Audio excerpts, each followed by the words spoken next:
नमस्कार, मैं हूं विनोद कुमार और आप देख रहे हैं न्यूज़ एक्सप्रेस .लाइव। खास कार्यक्रम में आज हमारे बीच जो हैं शिशु रोग विशेषज्ञ और समाजसेवी डॉक्टर राजीव कुमार। इस चैनल को देख रहे उन तमाम लोग, वो सम्मानित व्यक्ति, खास तौर पर डॉक्टर राजीव कुमार से जुड़े हुए, निजी संबंधों से जुड़े हुए उन तमाम लोगों से कहना चाहूँगा कि आखिर क्या वजह रही जो डॉक्टर राजीव कुमार एक डॉक्टरी पेशे में मान सम्मान और साफ तौर पर कहा जाए तो धन भी अर्जित किया है, वो अब जन सेवा की ओर जुड़ने के लिए कमर कस चुके हैं। तो आइए डॉक्टर राजीव कुमार से सुनते हैं उनकी जुबानी। नमस्कार डॉक्टर साहब, आखिर आप स्वास्थ्य सेवा से जन सेवा की ओर चल पड़ने का विचार कब और कैसे आया? देखिए, एक तो मेरा परिवार राजनीति से जुड़ा रहा है। मेरे बाबा ग्रैंडफादर मुजफ्फरपुर कॉन्स्टिट्यूएंसी से 1962 में प्रजा सोशलिस्ट पार्टी से इलेक्शन भी लड़ चुके हैं और अपने गांव में लगातार निर्विरोध मुखिया रहे। तो जनसेवा तो हम लोगों के जेनेटिक था, जीन में था। मैं इस पेशा में, डॉक्टरी पेशा में आया तो मैं सरकारी नौकरी को छोड़कर एक चैरिटेबल ट्रस्ट में मैंने काम किया। उस समय मेरी तनख्वाह 91 की बात मैं बता रहा हूँ, 6000 थी सरकार की नौकरी की, और मैंने 1450 रुपये की नौकरी एक चैरिटेबल ट्रस्ट में की। तो मेरा उद्देश्य पैसा कमाना नहीं, गरीब लोग, उस समय 5 रुपया में ओपीडी में देखता था। आप सोच सकते हैं कि 20 रुपया में स्पेशल पुर्जा और 5 रुपया में ओपीडी। उस समय में भी एक कार के स्टैंड में 5 रुपया लगता था, और उस समय में उसने पैसे से शुरू किया था। पैसा कमाना उद्देश्य मेरा नहीं था। मेरा उद्देश्य था गरीब, ऐसे जो सबसे समाज के नीचे तबके के लोग हैं, जो पैसा के कारण सही उचित चिकित्सक परामर्श उनको नहीं मिल पाता है, इसलिए मैंने चैरिटेबल ट्रस्ट को ज्वाइन किया था। लेकिन मैं पाया, वर्षों काम करने के बाद हमको ये अनुभव हुआ कि चिकित्सा सेवा के से ही सिर्फ उन लोगों का सेवा नहीं हो सकता है। मैं उनको दवाई लिख सकता हूँ, उनके पास दवाई खरीदने के लिए पैसा भी होना चाहिए, मुझ तक आने के लिए साधन भी होनी चाहिए।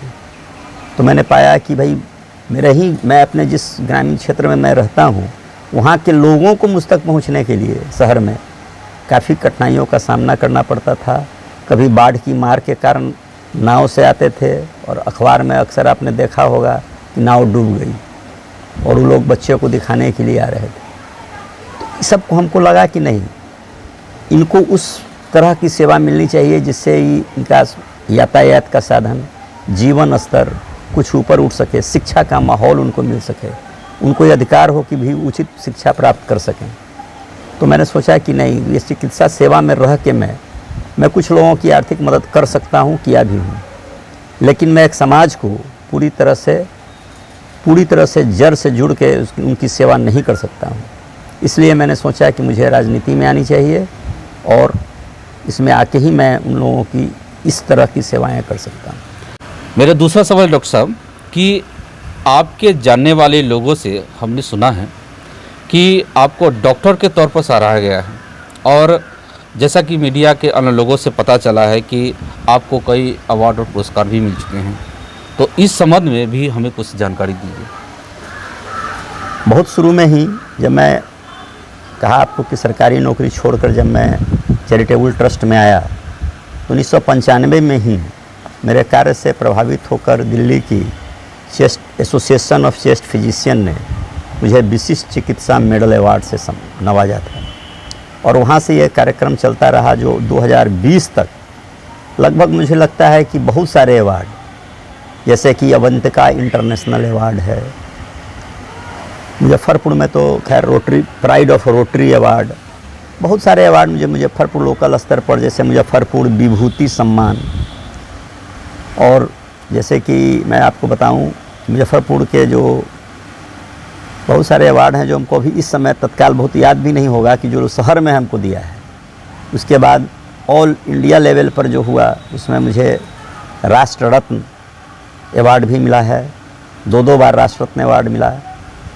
भारत के टॉप 10 डॉक्टर की सूची में मेरा नाम एशिया के प्रमुख जो हेल्थ मैगज़ीन है इंडिया मेडगेट, उसके द्वारा किए गए सर्वे और अथी के कारण मुझे 3 बार लगातार और 4 बार मुझे टॉप 10 डॉक्टर्स का अवार्ड मिला है।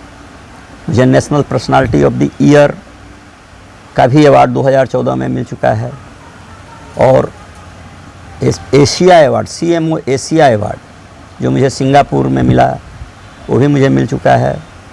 बहुत सारी पुस्तकों में मेरा नाम और बिब्लियोग्राफी मेरी जीवन कथा लिखी गई है, उसमें एशिया पैसिफिक और अमेरिको इंडियन बुक बहुत प्रमुख है। मैंने कुछ पुस्तकें भी लिखी हैं बच्चों के स्वास्थ्य पर, जैसे कि न्यूट्रिशन इन पीडियाट्रिक्स और नियोनेटोलॉजी जो नवजात बच्चे होते हैं इन नटसेल। इसलिए सरकारी स्तर पर भी मुझे बहुत बार बहुत सारी संस्थाओं के द्वारा, NGO के द्वारा, बहुत सारे चैरिटेबल ट्रस्ट के द्वारा भी मुझे सम्मानित किया गया है। उन सारी सम्मानों को मैं एक साथ तो भी लिस्ट में के नहीं आया, मुझे नहीं पता था कि आप आने वाले हो, नहीं तो मैं सब संभाल के रखता। डॉक्टर साहब, जैसा कि पता चला है कि आपके क्षेत्र के लोगों ने आपको चुनाव लड़ने के लिए काफ़ी दबाव डाला है। जी हाँ, मैं राजनीतिक पार्टी में तो ज्वाइन कर चुका था मैं, लेकिन चुनाव लड़ने की मेरी मंशा नहीं थी। मैं जानता था कि चुनाव लड़के मैं अगर कुछ कर बनता हूँ तो मैं सेवा कर पाऊँगा, लेकिन न लड़के भी जो लोग चुनाव जीतते हैं उनके द्वारा मैं काम करवा सकता था।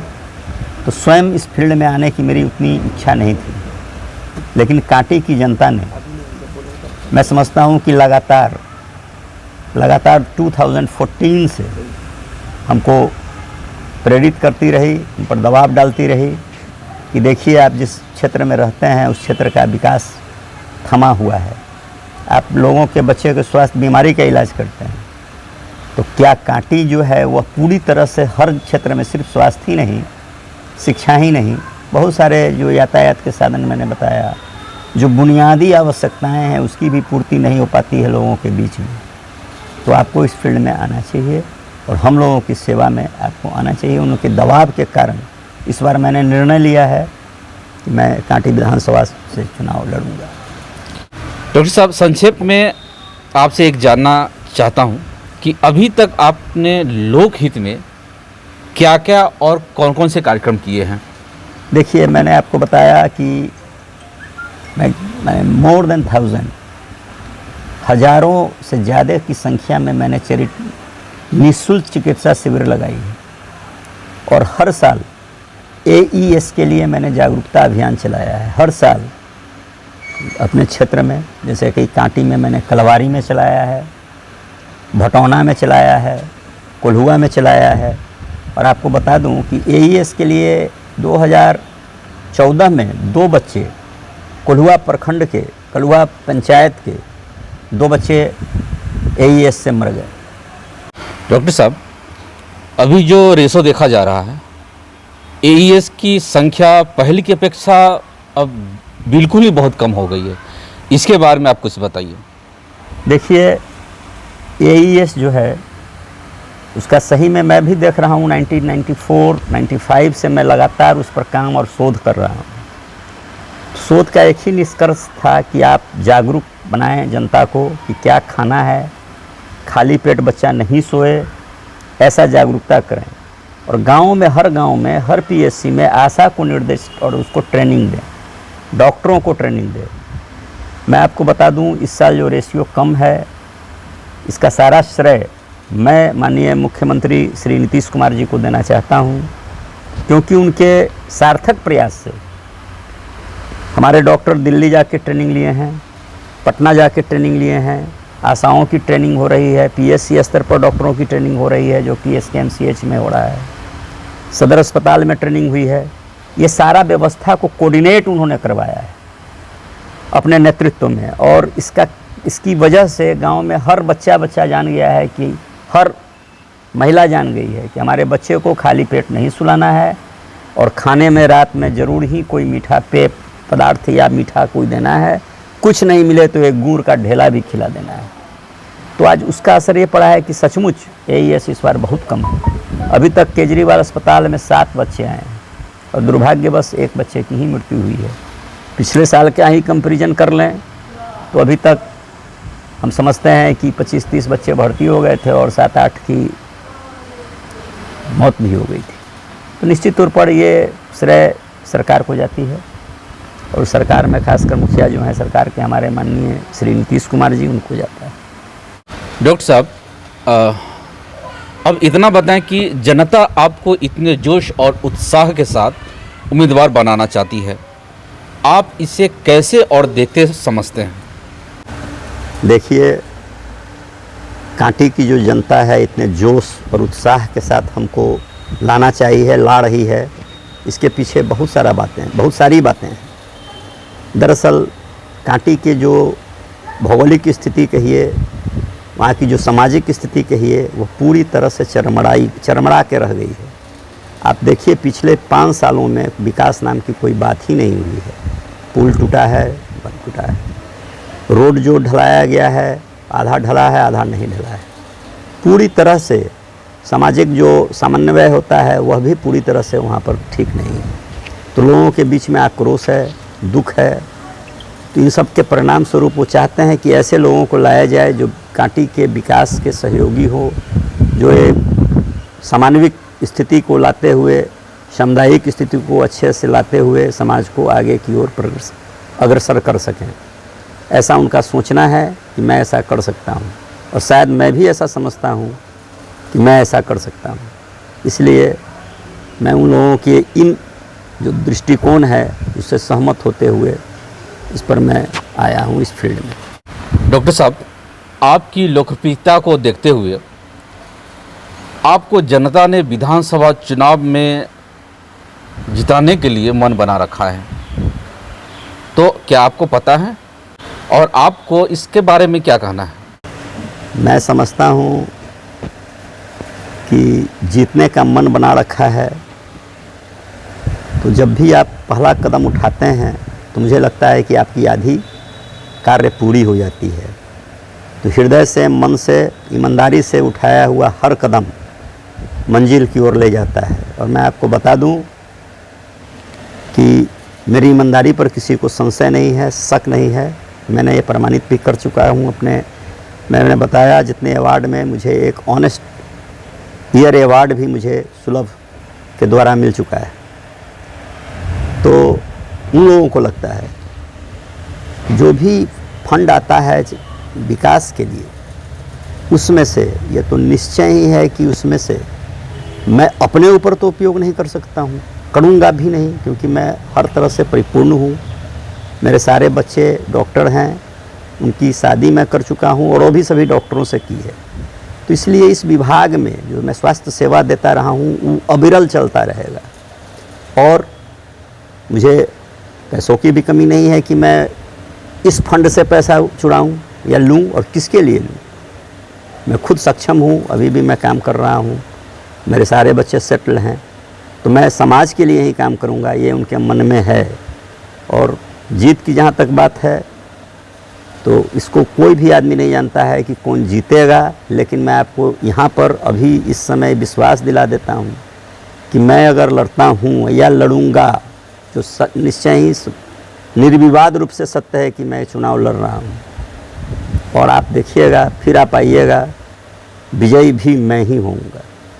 मेरा अंतिम प्रश्न है डॉक्टर साहब कि आप ये बताएं कि इस बार अगर आप विधानसभा चुनाव में चुन लिए गए तो आप अपने क्षेत्र के विकास के लिए और आम जनता के लिए क्या क्या करेंगे, इसके आपने कोई लिस्ट बना रखा है? बिल्कुल।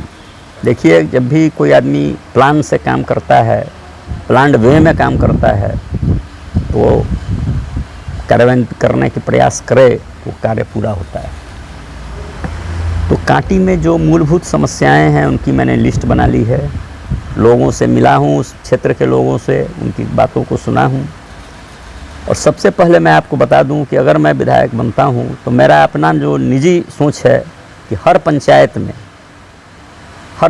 में हमको जाना होगा नित्य प्रतिदिन के हिसाब से, कि मैं अपने जीवन में जो भी कार्य करता हूं उसको हिसाब से और बहुत ईमानदारी के साथ, बहुत मेहनत के साथ करता हूं।